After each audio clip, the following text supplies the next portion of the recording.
кейде бір жиынға барсақ, адамдар отырды, сол жиын басталып кетті, былайша айтқанда, тамақ алып, шай ішіп, тамақ жеп отырып, бір адам кешігіп келеді да, жаңағы сол жерде отырған адамдардың қолдарын алып, қолмен амандасып шығады да, сосын арамызда бір адам, келіңіз отырыңыз десе, қазір қолын жуып келейін дейді. Қолын жуып келейін. Сонда бәріміз бір-бірімізге қараймыз да, бәріміз қол жуып, тамақ жеп отырмыз. Ана кісі келді де бәрімізбен амандасты.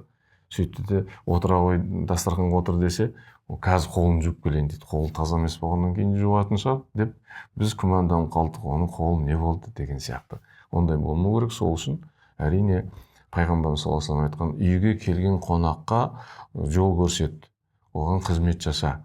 Яғни араб тілінде айтатын болса, ол шариғат мархаба деген қош келдің деп айт дейді. Оған тамақ беретін болсаңыз, қолыңызды шай жіберсеңіз болады деп көрсетіңіз, қолды қай жерде жуатын, одан кейін қай жерге отыратынын көрсетіңіз, сөйтіп жол көрсетіңіз үйде, құрмет көрсетіңіз деген пайғамбарымыз саллаллаху алейхи вассалам шариғатта. Біздің енді өзіміздің қазақтың салт дәстүрінде де сондай ғой негізі. Келген қонаққа жаңағы қызмет жасау. Иә. Қызмет жасау деген ішінде соның бәрі кетеді. Ал енді әрине сіз мысалға бір қонаққа, бір үйге қонаққа барсаңыз, су бар ма қол жуатын дегеннің өзі кішкене түсінген адамға ыңғайсыздау. Өйткені мен қолым жуайын, тамақ бересің ғой маған деген сияқты болып қалады да, тамақ бересің ба деген сияқты.